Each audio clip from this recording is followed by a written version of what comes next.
We got two people to interview. We are here with Zai and YapzOr. Hello, congratulations, guys. Hello. Thank you very much. Thank you. Hey, okay, so I have a question. I have 3 questions, actually. I'll start with 3 questions. I will go for Zai for the first one. I'm curious at what you or the team does in terms of drafting preparations for grand finals like these. You've been in a lot of grand finals now. What is like the road up to the grand finals for you guys like? Oh, we just look at Seb's Dota buff to begin with. Oh, I'm just kidding. I mean, I think a lot of draft prep is about figuring out what you enjoy playing the most and fitting heroes into priorities and figuring out which matchups you're comfortable playing with.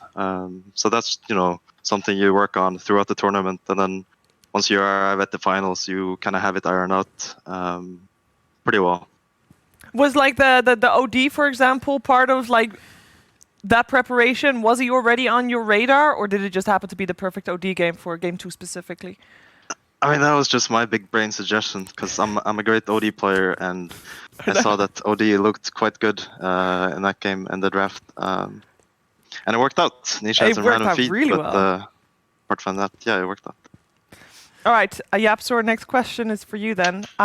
In between games, in the grand finals specifically, do you guys talk about the game, or do you just need time to chill? Because obviously a game high focus environment, but what do you do in between? We definitely talk about the game, but we try to keep it like as least stressful as we can, so that we can just focus on the next game. Because even if we lose the game, we need to still focus because we're still in it. Mm-hmm. Like for example, game one kind of didn't feel like the win we wanted, so in a way it feels like a loss. Like we can talk about that game like it's a loss. Not to win they wanted. Yeah. If you don't absolutely smash your opponents, it doesn't count. It just doesn't feel right. Count, yeah. All right, I've got one It's not about smashing. It's more about like playing clean, Fair. I got a question for Zai. It's a perfect question for you, actually, because it's not my own question, actually. It's about Pudge.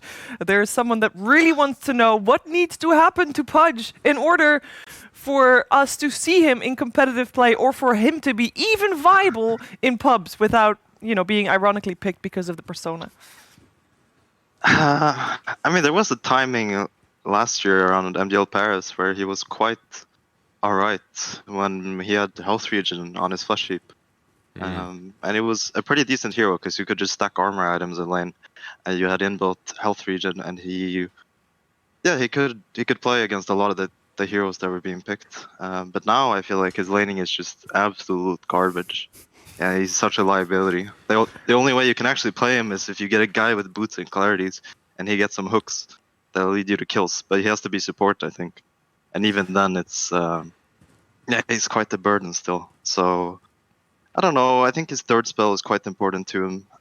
It kind of decides if he can play lanes or if he can't play lanes. And I think right now, as it is, he struggles a lot in basically every matchup.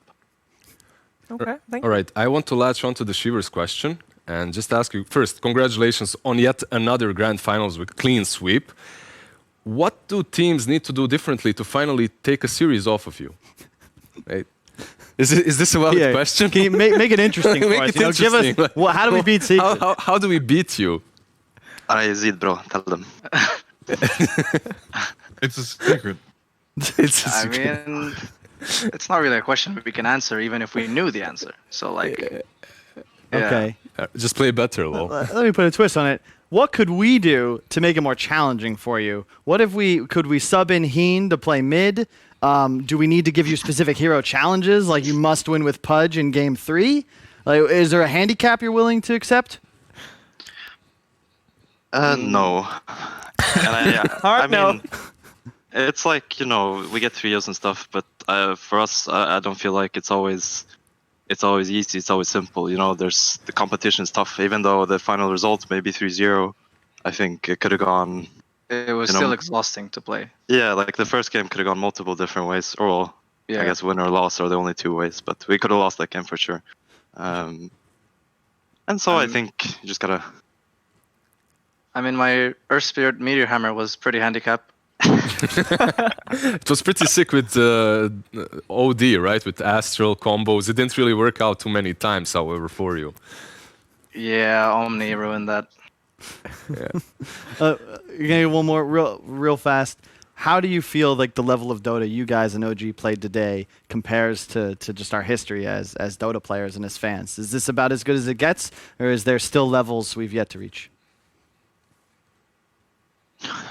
I mean, I feel like the LAN environment brings out the different kind of Dota than these online tournaments have.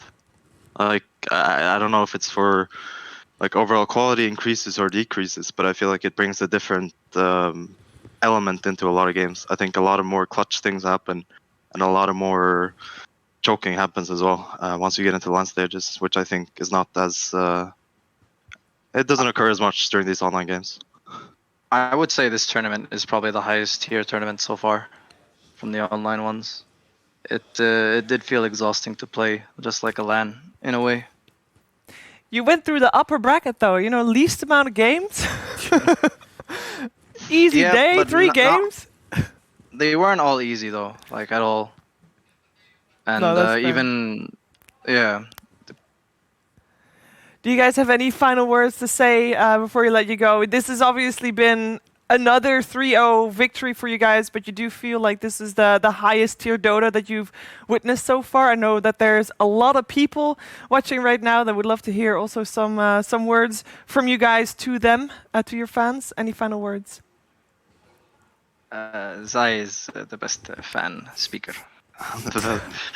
No, I mean, of course, we appreciate all and everyone who continue to cheer for us. We try to make it as interesting as we can, even though the results are 3-0.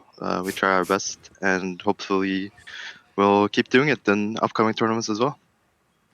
Thank you very much. It has been phenomenal watching you guys play and be victorious once again.